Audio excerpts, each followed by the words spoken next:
Vamos a hablar con el diputado de Republicanos Unidos, Ricardo López Murphy, que está en línea. ¿Qué tal, Ricardo? ¿Cómo le va? ¿Lo tenemos en línea? Ricardo López Murphy. Hola, Ricardo.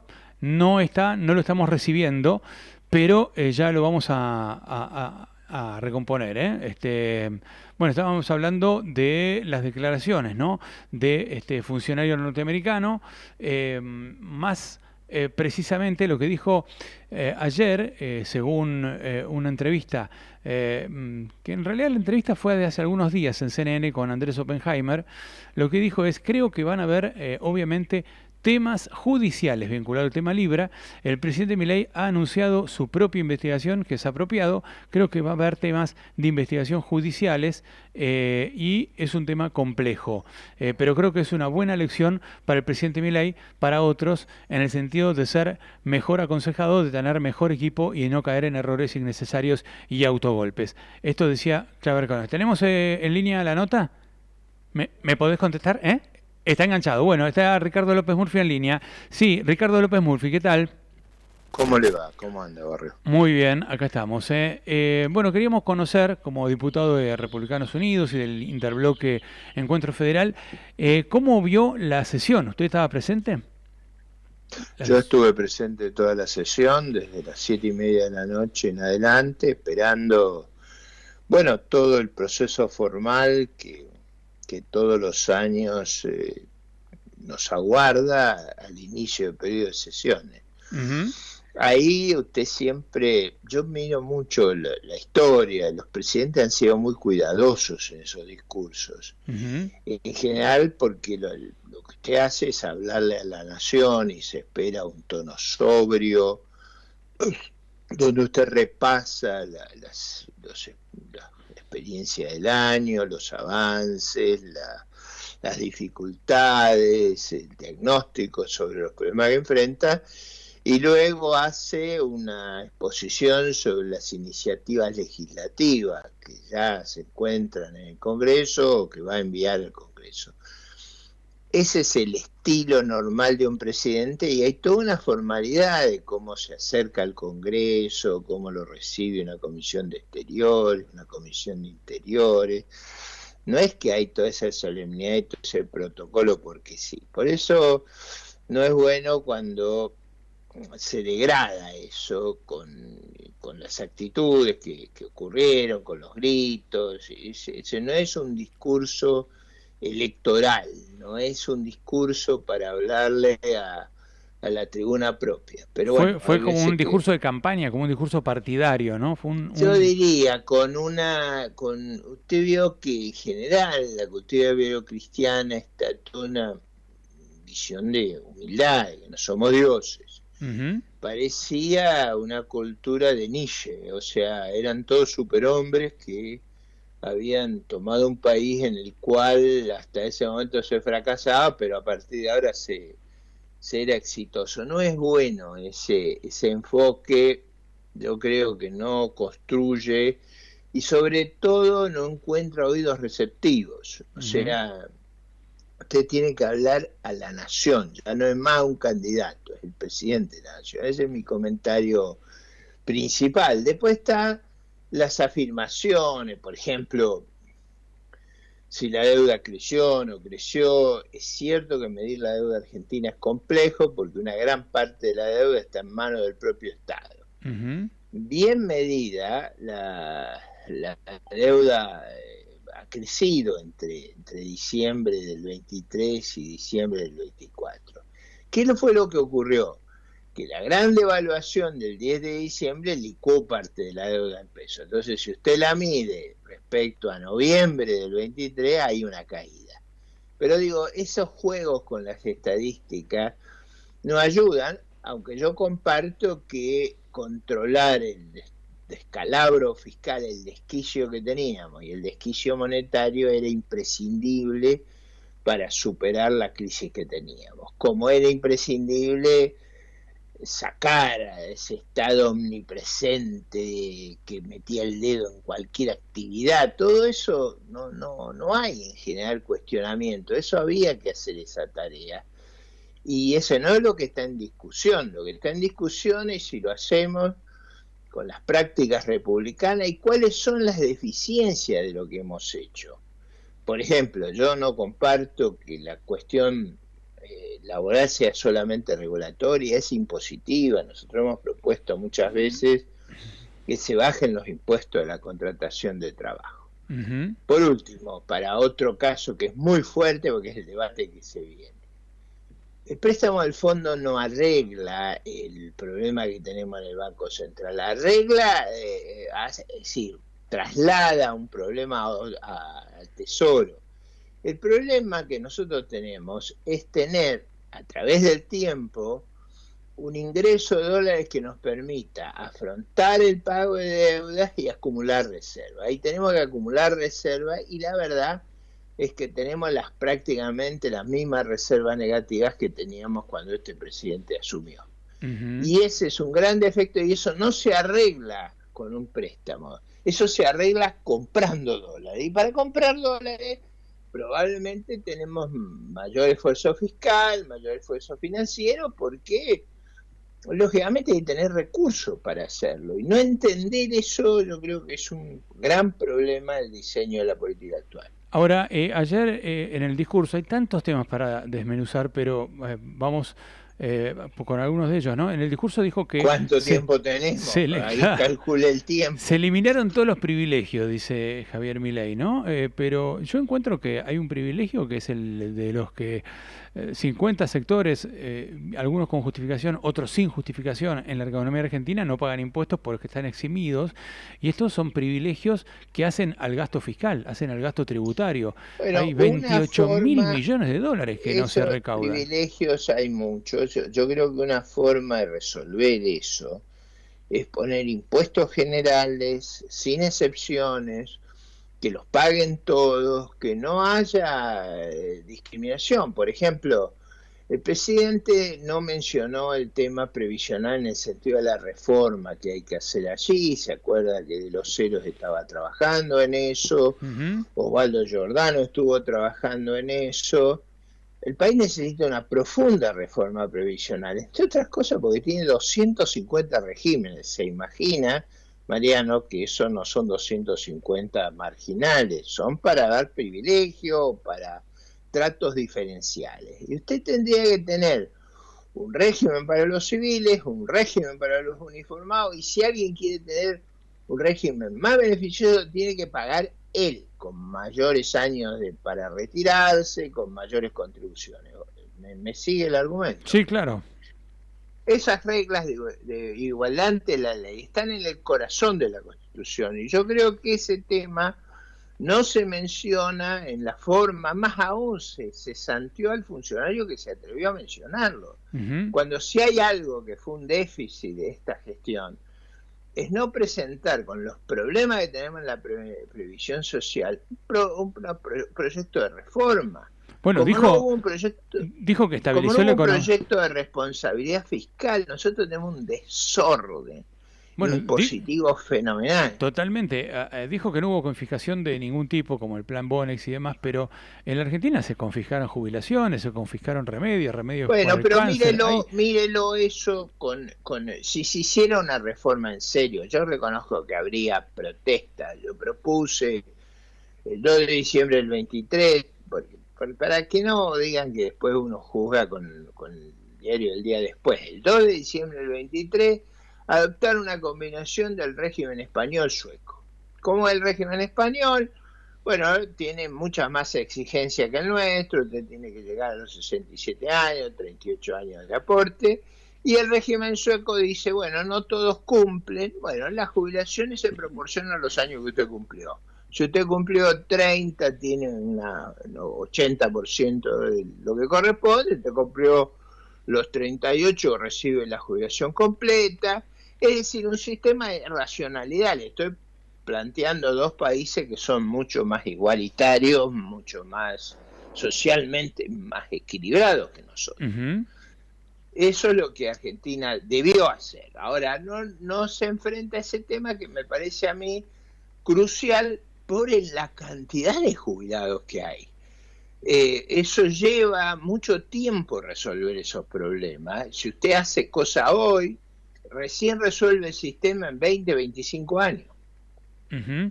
Ayer Milei dijo que la tapa de New York Times y la nota sobre el caso Libra eran chimentos de peluquería de terceros despechados. A ver, véanlo con cuidado. Ahí hubo tres cuestiones muy serias en el exterior que no tienen que ser ignoradas ni tampoco tienen que ser banalizadas. Si usted sale en la primera página del New York Times, es mejor que salgan porque hay un boom de inversiones, no porque lo están acusando de actos reñidos con el buen comportamiento. Segundo, hubo un artículo todavía más importante en el Wall Street Journal. ¿Por qué más importante? Porque ese diario va a la comunidad de negocios, a nosotros nos interesa que vengan muchas inversiones a la comunidad de negocios mundial. Ujú. Es una periodista extremadamente prestigiosa y usted no tiene ahí el sesgo de que haya un enfrentamiento, que tenga un sesgo anti-Trump, como él arguye en el caso del New York Times. Claro, Y tercero, y tampoco es ensobrada ni tampoco tiene un no, es una coeficiente. periodista muy destacada, muy famosa por su, digamos, su firmeza. Yo recuerdo lo que lo atacaba el canciller Bielsa en las épocas de Kirchner, pero siempre fue una persona de posiciones muy claras, muy transparentes, es muy relevante esa periodista en América Latina y por supuesto en el mundo desarrollado. Y el tercer comentario te lo citó, es del responsable para América Latina del gobierno americano, norteamericano, que es el señor Claver Carone, y él Ujú. dijo dos cosas muy fuertes, pero razonables. Una que como hay ciudadanos americanos metidos tanto entre los damnificados como entre los gestores, va a haber una investigación y va a haber una cuestión rigurosa. Y segundo, se permitió dar un consejo. Dijo que esto iba a ser mejor para elegir mejores colaboradores. Fue fuerte eso. Muy, muy fuerte. Seguramente se está refiriendo a Guillermo Francos y a Luis Caputo, que son No, dos hombres que... no, yo tengo la sensación que es al debido proceso, a los protocolos que usted tiene que seguir. Usted vio que Ujú. los cirujanos en las operaciones siguen determinados protocolos. Bueno, en la gestión de gobierno, en las acciones bélicas hay determinados protocolos. En Ujú. la gestión de gobierno también hay protocolos. Usted Claro. envía los papeles al ministro de Economía, al presidente del Banco Central, a la Comisión Nacional de Valores, a la Secretaría Legal y Técnica, y ahí se expide. Ujú. No se expide de una manera, digamos, No, improvisada. pero acá vino un influencer, Mauricio Novelli, le presentó a un tal, Bueno, pero para eso están los protocolos. claro, Imagínese, Hayden usted Davis, que... imagínese una operación, Mm. digamos, de vejiga, de intestino, y el cirujano venga, sin los guantes, sin el anestesista, y dice, no sabe lo que yo sé de esto, pero por Dios, Claro, usted claro. se baja de la camilla. La periodista que usted menciona del Wall Street Journal, que es una de las periodistas más influyentes en el mundo financiero, en los inversores y abogados de Wall Street, estoy viendo ahora, es María Anastasia O'Grady, y el título de la nota del Wall Street, para que la gente lo sepa, es Milei sufre heridas autoinfligidas, primero apoyó una moneda meme que subió y luego se desplomó, y ahora un juez sospechoso. Esa es la línea argumental de la nota de Wall Street que se conoció ayer y que creo que todavía Milei no la conocía cuando estaba hablando del New York Times y decía que el New York Times hablaba de chimentos de peluquería, ¿no? No, pero por eso le digo, usted fíjese que es una periodista extraordinariamente informada, Ujú.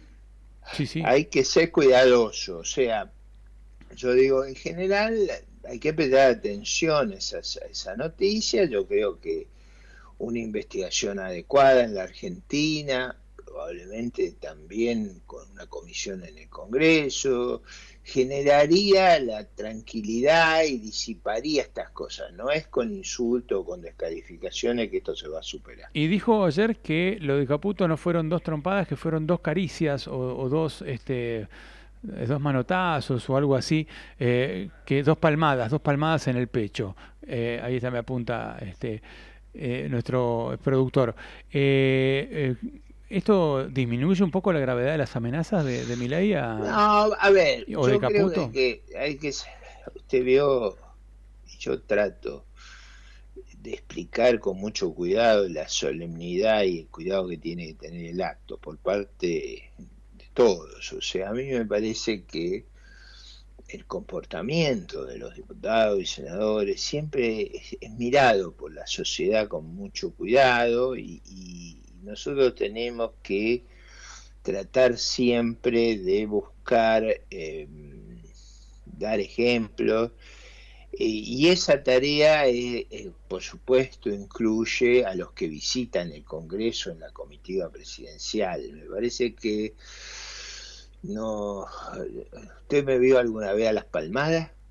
No, no, claro. Yo soy un viejo, no está mal que me autodedique, denomine viejo, pero digo, soy un veterano político. Las reglas son las que practico yo, no las otras. Ujú, así es. Ricardo, ¿se va a presentar a las elecciones este año? Se habla mucho de Sí, candidaturas. yo, a mí se me vence el mandato en diciembre de este año y me parece que hay todo un espectro que no coincide, por supuesto tiene un gran rechazo al kirchnerismo y al pasado, pero también discrepa profundamente con el estilo, con digamos, con la propuesta doctrinaria, con los argumentos del gobierno nacional, y me parece que ese espacio centrista, si usted quiere, eh, clásico del liberalismo, de lo que, a ver, de lo que pasó el otro día en Uruguay. A mí me produjo cierta envidia ver a los presidentes Sanguinetti, el anterior, Lacalle, Mujica, Topolansky, el despido del presidente que se iba y el nuevo presidente recitando los nombres de todos los presidentes anteriores en una atmósfera de gran concordia y alegría. Convivencia política. Acá se quebró la convivencia Bueno, política. Acá eso más de la mitad de los diputados no yo estaban en la creo, sesión. yo creo que en a mi manera y con mis limitaciones expreso ese valor de la democracia republicana y voy a tratar de hacerlo valer en el campo electoral. Ujú. Como candidato a diputado, Probablemente veremos eso, no creo que hoy es prematuro hablar de candidaturas todavía, por muchas razones, porque todavía, es decir, reconozcamos que el sistema político argentino ha estallado. ujú, En ese estallido ha quedado muy fraccionado, muy balcanizado. Hay que unir esas partes. ujú. Las reformas políticas de haber suprimido las PASO conspiran contra facilitar ese proceso. Claro, claro. Por eso yo me opuse con todos los argumentos posibles a eliminar las PASO, porque justamente tendían a resolver uno de los problemas que tenemos, que además del problema impositivo, el No, porque, fraccionamiento del sistema político. ¿cómo se puede congeniar una alianza de varios partidos en un frente ahora, no? Hay que No, eso ponerse de acuerdo. se puede hacer, va a haber que trabajar para eso, por eso yo trato de hablar lo menos posible de candidatura. No quiero rehuir a su pregunta, pero me Ujú. parece que el gran tema es cómo cohesionar fracciones que hoy están dispersas, pero que expresan esa misma coincidencia de defensa de la Constitución, por supuesto, de la iniciativa privada, de un país integrado al mundo, de un país respetuoso de las leyes y los procedimientos, de un país seguro, todos los valores que están tanto en el preámbulo como en la parte doctrinaria de la Constitución, como en la parte procedimental. Nosotros creemos que tiene que haber presupuesto. Claro, bueno, el para mejor ponerlo gobierno de la historia, claro, o sea, pero eso no el- es un tema marginal. el mejor gobierno de la Fíjese, historia no tiene presupuesto por segundo año consecutivo. pero fíjese, bueno, eso también se debe a una fragilidad de la ley de administración financiera del Estado que permite estas cosas. En Estados Unidos usted vio que se paraliza el gobierno, en Francia pasó lo mismo, en Corea el conflicto con el presidente coreano fue por el presupuesto. Ujú. Entonces, yo creo que nosotros tenemos que modificar la ley de administración financiera, que la verdad nunca nadie pensó que se iba a usar como se está usando ahora, o sea, prorrogar el presupuesto de hace 2 años. Eh, eh, Eh, Ricardo, la última. Hacer, Hay, hay cosas que usted siempre piensa que no se van a hacer. Por ejemplo, nombrar a los jueces de la Corte en comisión 2 días antes de la sesión extraordinaria. claro, Es decir, ese disparate. tipo, pero más allá de eso, fíjese que siempre usted está en el borde de la institución. Es cierto que la ley de administración financiera permite prorrogar el presupuesto una vez. La interpretación que se hace es que sine die esta prórroga, o sea, Ujú. lo que es la clave del sistema democrático institucional nuestro, que no hay tributación sin representación, que es el Congreso el que fija los gastos, los tributos, la deuda y la moneda, eso es el corazón del régimen procedimental de nuestra Constitución, puede ser así esquivado con estos mecanismos que no pasan la legalidad, no son contrarios a lo mejor a una interpretación muy Ujú. formalista de la legalidad, pero son contrarios a su sustancia. Claro, Ricardo, y la última, porque uno tiene millones de preguntas, pero ¿hay agenda o debería haber una agenda para la economía real? Porque ayer Milei habló, bueno, digo, en la sesión del sábado, ¿no? Habló de que bajó la pobreza del 57 al 33% sin que haya un dato oficial No, sobre el tema. Y, ahí Mariano, y no hay... recuerde usted que la economía en el último trimestre del 23 estaba absolutamente desquiciada, estaba Ujú. descontrolada, no solo con riesgo de hiperinflación, como cita el presidente, sino usted estaba en cesación de pago con los proveedores privados, eso nunca había ocurrido, teníamos una situación de destrucción total de la economía. A mí me parece que cuando uno juzga las acciones, también tiene que reconocer que el punto de partida era terrible. Ujú. Ahora, usted me hace una pregunta que es crucial. ¿Qué es lo que no funciona? Y yo diría, la Argentina para salir del entuerto que está, tiene que crecer en tres cosas. En exportaciones, en inversión y en empleo privado registrado. Y la verdad es que en los tres casos no se está viendo ese ritmo impresionante. Y yo creo que parte de eso se debe a que la política cambiaria, usted vio que se habla mucho de liberal, excepto el régimen cambiario. Ujú. Y el régimen cambiario actúa como si fuera una limitación a las exportaciones, a la inversión y al empleo, porque la estrategia que se ha seguido de supercontroles a las operaciones cambiarias del mercado de capital tiende a deprimir artificialmente el tipo de cambio y eso no es sano para la economía. Claro. Ricardo, un gran abrazo. Gracias, por atendernos. Hasta luego. Hasta luego. Ricardo López Murphy, diputado de Republicanos Unidos y de Encuentro Federal.